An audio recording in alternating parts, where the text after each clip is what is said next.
Hello everyone, welcome to channel learn with ease. आज का topic हमारा change in profit sharing ratio का, जिसमें हम सॉल्व करेंगे क्वेश्चन नंबर 28। और ये है आपका चैप्टर नंबर 3 डी के गोयल की बुक से, क्लास 12 अकाउंट से। एक टीचर अपनी तरफ से वही कोशिश कर सकता है कि आप तक कॉन्सेप्ट क्लैरिटी हो, आपको अच्छे से अच्छे वो समझा सके किसी भी चीज को। वो अपनी तरफ से पूरी कोशिश करता है, लेकिन जब तक आप उसको देखोगे नहीं, आप उस बेनिफिट को लोगे नहीं, आप उसको पढ़ने की कोशिश तक नहीं करोगे, तब तक आपके पास वो कॉन्सेप्ट पहुंचेगा कैसे, आपकी क्लैरिटी कैसे होगी। आपका सोचना है कि अकाउंट एक प्लस और माइनस का सब्जेक्ट है, इजीली हम लास्ट के 2 मंथ्स में इसको कवर कर लेंगे। अगर आज आप ऐसा सोच रहे हो तो बहुत बड़ी गलती में हो। क्योंकि जब तक आपको ये ना पता हो कि प्लस किसे करना और माइनस किसे करना है, आप तब तक सही चीज को प्लस और माइनस नहीं कर सकते। और जब तक सही चीज को प्लस और माइनस नहीं करोगे, आपका क्वेश्चन रॉन्ग हो जाएगा। और एग्जाम में क्या होगा, मार्क्स आपको पता ही है फिर क्या आएंगे। तो आज भी आपको फिर से अलर्ट कर रही हूँ, टाइम है अभी, प्रैक्टिस करोगे तो कवर अप कर जाओगे। अकाउंट्स इतना इजी भी नहीं है, उसमें भी पूरी प्रैक्टिस की जरूरत है। तो प्रैक्टिस के साथ ही आप अपने आप के कॉन्सेप्ट्स और सब्जेक्ट को स्ट्रॉन्ग कर सकते हैं। मेरी कोशिश जारी है, मैं रोज वीडियोस अपलोड कर रही हूँ, आप तक पूरी मेहनत करके बेनिफिट्स पहुंचा रही हूँ। अब ये आप पर डिपेंड करता है कि आप उस बेनिफिट को फ्री ऑफ कॉस्ट जो मिल रहा है उसे लेते हो या नहीं। तो आज के लेसन में क्वेश्चन में दिया गया है, क्वेश्चन नंबर देखो, क्वेश्चन नंबर 28 आपका न्यू एडिशन का है, क्वेश्चन नंबर 28 आपकी ओल्ड एडिशन का बुक है। तो आप देखो, क्वेश्चन नंबर भी सेम है, आपकी पुरानी और नई बुक में क्वेश्चन के फिगर सेम है, साल सेम है, कुछ भी चेंज नहीं है। तो आपको किस पर फोकस करना है, आपको फोकस करना है अपने कॉन्सेप्ट्स को क्लियर करने का। तो सबसे पहले देखो, यहाँ पर 3 पार्टनर है जिनकी प्रॉफिट शेयरिंग रेशियो है 4:3:2। अब वो यहाँ पर 1 अप्रैल 2021 से इसे चेंज करना चाहते हैं, इसे चेंज करके वो करना चाहते हैं 2:3:4 में। आपकी बैलेंस शीट में कुछ बैलेंसेस शो हो रहे हैं। इन्वेस्टमेंट फ्लक्चुएशन रिजर्व 54,000, इन्वेस्टमेंट का बैलेंस है 6 लाख। साथ में 5 सिचुएशन दी गई है। आपसे पूछा गया है कि आप इसकी अकाउंटिंग ट्रीटमेंट इन सभी सिचुएशंस में क्या करोगे, change in profit sharing ratio का इन सब पर क्या इफेक्ट पड़ने वाला है, यही आपको बताना है। तो एक एक करके हम केस को पिक करेंगे और एक एक में समझेंगे कि आप इसमें क्या करोगे। सबसे पहला केस है जहां पर इंफॉर्मेशन नहीं दी गई। क्वेश्चन में आपके पास कुछ इस तरह से नहीं लिखा गया कि हाँ, आपकी इन्वेस्टमेंट में क्या पोस्टिंग आ रही है आगे मार्केट में, आपने उसको आगे कैरी ऑन करना है या नहीं करना रिजर्व को, तो वो क्या करोगे आप। तो उस केस में आप क्या करोगे। तो सबसे पहले समझो, इन्वेस्टमेंट आपको पता है एसेट है। इन्वेस्टमेंट आपको पता है कि उसकी कॉस्ट एक दिन में एक वही नहीं रहती है, ये कॉस्ट आपकी फ्लक्चुएट करती है, ऊपर नीचे होती रहती है। इस फ्लक्चुएशन के नुकसान से बचने के लिए आप क्या करते हो, एक इमरजेंसी रिजर्व बनाते हो, अपने प्रॉफिट्स में से ही निकाल करके रिजर्व्स बनाते हो। जब आपको लगता है कि हाँ, मुझे इसमें एक ऐसा नुकसान हो सकता है, इन्वेस्टमेंट्स के प्राइस मेरे गिर सकते हैं, तो उसको आप किससे एडजस्ट करो, आप अपने रिजर्व से एडजस्ट करते हो। तो यहाँ पर जो ये रिजर्व है, एक तरह से आपका प्रॉफिट का पार्ट है। अगर आप अपनी कॉस्ट इन्वेस्टमेंट के फ्लक्चुएशन को इससे एडजस्ट नहीं करते, तो ये एज इट इज आपके पास प्रॉफिट स्टैंड कर रहा है। प्रॉफिट है तो वो किसके पास जाएगा, पार्टनर से, पार्टनर्स में ही आप डिस्ट्रीब्यूट करोगे। तो यहाँ पर अभी इन्वेस्टमेंट की कॉस्ट के बारे में आगे कुछ नहीं लिखा कि इसमें कुछ फ्लक्चुएशन आया है या नहीं आया। तो आप क्या करोगे, change in profit sharing ratio हो रहा है, एक तरह से बिजनेस को आप नया रूप दे रहे हो। जो पहले बिजनेस था उसको आप रिकॉन्स्टिट्यूट कर रहे हो, रिकंस्ट्रक्ट कर रहे हो, उसको रिवैल्यूएट कर रहे हो। तो यहाँ तक, इस पॉइंट तक आपके जितने भी प्रॉफिट्स हैं, रिजर्व है, उसका क्या करोगे, आप पार्टनर्स में डिस्ट्रीब्यूट कर दोगे ओल्ड प्रॉफिट शेयरिंग रेशियो में, जो पुरानी रेशियो। यहाँ तक इतना प्रॉफिट या रिजर्व कमाने के लिए जो पार्टनर्स ने मेहनत की है, वो पुरानी रेशियो में ही डिस्ट्रीब्यूट होगी। नई रेशियो का तो आगे चल के काम आएगा, जब वो आगे चल के और बिजनेस करेंगे और प्रॉफिट और रिजर्व्स को एक्युमुलेट करेंगे। तो आपका जो investment fluctuation reserve balance show कर रहा है 54,000 एज इट इज है, उसको आप पार्टनर्स में ऑल रेशियो में डिस्ट्रीब्यूट करो। ए के हिस्से आएगा 24,000, बी के पास जाएगा 18,000 और सी के पास जाएगा 12,000। अब ये एक तरह से प्रॉफिट है, तो आप इसको क्या करोगे, पार्टनर्स के कैपिटल अकाउंट में क्रेडिट करो। और जो ये इन्वेस्टमेंट फ्लक्चुएशन रिजर्व है, इसका क्रेडिट बैलेंस है, इसको आपको क्लोज करना है। एक तरह से आपने इसको डिस्ट्रीब्यूट कर दिया पार्टनर्स में, तो ये अकाउंट खत्म हो जाना चाहिए। खत्म हो रहा है तो आप इसको क्या करोगे, क्रेडिट बैलेंस है, अगर आप इसको डेबिट करोगे फ्लक्चुएशन रिजर्व को 54,000 से, तो दोनों साइड का बैलेंस 54,000 सेम आ जाएगा, बैलेंस नील हो जाएगा, ये अकाउंट क्लोज हो जाएगा। अब इस बैलेंस को आपने पार्टनर्स में डिस्ट्रीब्यूट कर दिया है, तो पार्टनर्स के अकाउंट को आप क्रेडिट करोगे, जिसका जितना शेयर है एंड में लिखोगे नरेश। एक केस आपको क्लियर हो गया। दूसरा केस क्या है, यहाँ पे बताया गया है कि आज मार्केट वैल्यू इन्वेस्टमेंट की 6 लाख, 6 लाख ही आपने बैलेंस शीट में ली हुई है, और इन्वेस्टमेंट मार्केट में भी 6 लाख है, मतलब कोई चेंज नहीं हुआ, इसके रेट में कोई फॉल या अप नहीं आया। तो आप क्या करोगे, आपको रिजर्व से कुछ भी नहीं एडजस्ट करना, रिजर्व तो आपने क्रिएट किया है। जो आपके इन्वेस्टमेंट में फॉल आता है, उसमें डाउन आता है, उसके पैसे गिर जाते हैं, उसके इन्वेस्टमेंट के प्राइस गिर जाते हैं, तो आप उस फॉल को अपने रिजर्व से एडजस्ट कर, ऐसा कुछ भी नहीं हुआ। इट मीन्स आपका रिजर्व एज इट इज है। आपकी बैलेंस शीट में इन्वेस्टमेंट एज इट इज चलेंगी 6 लाख, पहले वाले केस में भी और इसके वाले केस में। रिजर्व का क्या करोगे, रिजर्व को आपको पार्टनर्स में डिस्ट्रीब्यूट करना होगा, और प्रॉफिट शेयरिंग रेशियो में कितना रह गया, 54,000 है, तो 54,000 ही आप एज इट इज डिस्ट्रीब्यूट करोगे, जैसा कि हमने लास्ट केस में किया था, कोई भी डिफरेंस नहीं। पहले वाले केस में था कि कोई इंफॉर्मेशन नहीं दी है, यहाँ पर इंफॉर्मेशन दी है, लेकिन उस इंफॉर्मेशन के अकॉर्डिंग आपके फ्लक्चुएशन रिजर्व पर कोई भी इफेक्ट नहीं आ रहा, आपका एज इट इज प्रॉफिट है वो, उसको आप डिस्ट्रीब्यूट कर दोगे। इन्वेस्टमेंट आपकी एज इट इज 6 लाख की शो होगी। अब चलते हैं थर्ड केस। थर्ड केस में क्या हो रहा है, आपकी जो इन्वेस्टमेंट है 6 लाख से, उसका प्राइस गिर करके कितना हो गया, 5,91,000। मतलब कि आपकी इन्वेस्टमेंट थी 6 लाख, उसका प्राइस घट करके 5,91,000 हो गया, तो आपको कितना लॉस हो गया, 9,000 रुपए का। आपकी इन्वेस्टमेंट के प्राइस 9,000 रुपए से कम हो गए। अब इस कमी को आप किससे एडजस्ट करोगे, इसी चीज को तो एडजस्ट करने के लिए, इसी लॉस को तो एडजस्ट करने के लिए, इसी फ्लक्चुएशन को एडजस्ट करने के लिए आपने बनाया है रिजर्व 54,000, जिससे अब आप इस फॉल को एडजस्ट कर दोगे। आपको पता है आपकी इन्वेस्टमेंट से इनका पैसा नीचे भी जा सकता है, इनकी वैल्यू घट भी सकती है, इसी चीज को एडजस्ट करने के लिए आपने रिजर्व बनाया है। अब जो ये 9,000 रुपए का है, इसको आप रिजर्व से एडजस्ट कर दोगे, अपने रिजर्व से 9,000 रुपए इन्वेस्टमेंट में से एडजस्ट कर दोगे, तो आपके पास कितना बच गया, 45,000।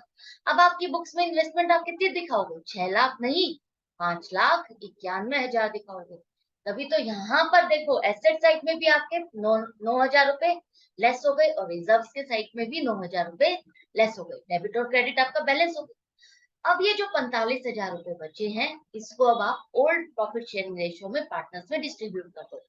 तो अब आपके पास 45,000 जो थे, वो आपने डिस्ट्रीब्यूट कर दिए तीनों पार्टनर्स में। इनको अब आप क्या करोगे, क्रेडिट करोगे, प्रॉफिट ही है, कम है, पहले से कम हो गया है, लेकिन है तो प्रॉफिट, इसको आप पार्टनर्स में क्रेडिट करोगे। अब यहाँ पर आप देखो क्या क्या एंट्री करोगे।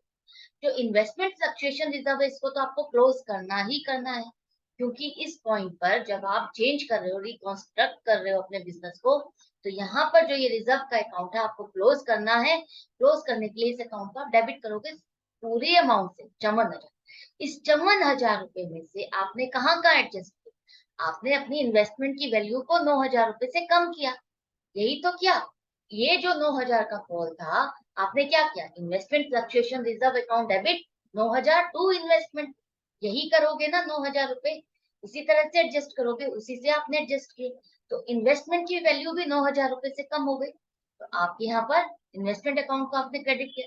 इसके बाद जो बाकी का बचा है, वो आपने पार्टनर्स के अकाउंट को उनके शेयर के अकॉर्डिंग क्रेडिट किया। आई होप ये एंट्री आपको क्लियर हो गई। जितना पैसा अब आपका रिजर्व में बच गया था, एडजस्टमेंट करने के बाद वो तो पार्टनर से बांट दिया, जो आपका फॉल आया था वो भी आपने रिजर्व से एडजस्ट किया। आई होप आपको क्लियर हो गया। और जितनी इन्वेस्टमेंट की वैल्यू आज रह गई है, वही आप अब अपनी बैलेंस शीट में शो करोगे।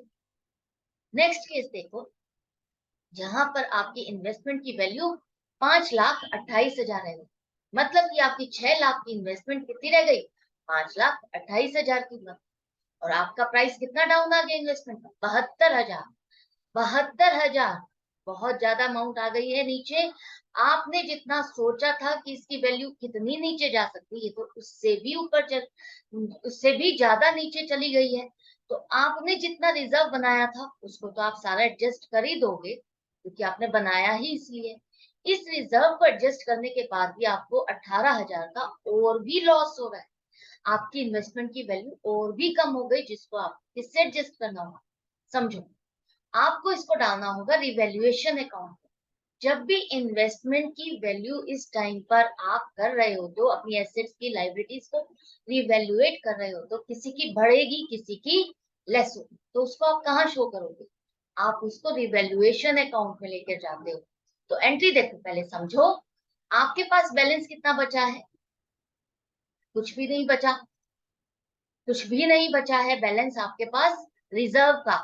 अब आप क्या करोगे, रिजर्व का तो बैलेंस है नहीं, 54,000 आपको क्लोज करने हैं। इसको आपने कहाँ एडजस्ट कर दिया, आपने इसको एडजस्ट कर दिया कहाँ पर, रिजर्व को एडजस्ट कर दिया है इन्वेस्टमेंट के साथ। तो आपने इन्वेस्टमेंट अकाउंट को क्रेडिट किया 72,000, इस 72,000 में से रिजर्व को आप यूज कर रहे हो 54,000 रुपए, और जो 18,000 और एक्सेस लॉस हो रहा है उसे आप कहाँ डालोगे, रिवैल्यूएशन अकाउंट में डालोगे। कि आपकी एसेट को जब आपने रिवैल्यूएट किया तो उसकी एसेट की वैल्यू डिक्रीज हो गई। तो decrease in value of assets आप कहाँ शो करते हो, डेबिट साइड पर डेबिट करते हो रिवैल्यूएशन अकाउंट। अब यहाँ पर आ गया आपका इन्वेस्टमेंट फ्लक्चुएशन रिजर्व, आपका क्लियर हो गया। इसके बाद अब आप क्या करोगे, इवेल्युएशन अकाउंट जो खड़ा है आपका डेबिट में खड़ा है 18,000, ये लॉस है एक तरह से। जिस तरह से आपके पास रिजर्व प्रॉफिट होता है उसको आप पार्टनर्स में डिस्ट्रीब्यूट करते, इसी तरह से लॉस अगर फॉल और ज्यादा हो गया तो ये लॉस भी अब आप किसको दोगे, पार्टनर्स को पास ही जाएगा, पार्टनर्स में ही डिस्ट्रीब्यूट करोगे। तो ये जो लॉस है 18,000 का, इसे भी आप पार्टनर्स में ही डिस्ट्रीब्यूट करोगे और प्रॉफिट शेयरिंग रेशियो में। तो यहाँ पर देखो, ए के पास जाएगा 8,000, बी के पास 6,000 और सी के पास 4,000। तो एंट्री क्या बनेगी, लॉस है तो पार्टनर्स के अकाउंट को आप डेबिट करोगे, और इवेल्युएशन अकाउंट को आपने जो खोला था एक टेम्परेरी वे में, आप अपने एसेट्स और लाइबिलिटीज को रिवैल्यूएट करने के लिए आपने ये अकाउंट खोला था। तो उस अकाउंट के बैलेंस को आपको खत्म करना है, उसको क्लोज करना है। तो इसको क्लोज करा है आपने, तो आपको क्या करना है, क्रेडिट करना है। और इसके बैलेंस को आपने कहाँ ट्रांसफर कर दिया, पार्टनर्स के अकाउंट्स में। लॉस है इसलिए उसके अकाउंट को आपने डेबिट कर दिया। आई होप आपको ये क्लियर हो गया आपने ऐसा क्यों किया।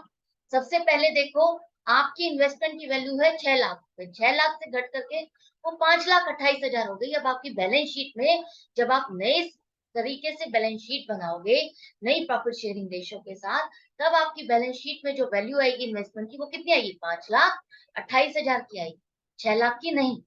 अब जो ये लॉस इस पॉइंट पर हो रहा है जब आप इवेल्युएट कर रहे हो 72,000 का, इसको आपने रिजर्व से एडजस्ट कर लिया जो आपने क्रिएट किया था इसी चीज के लिए।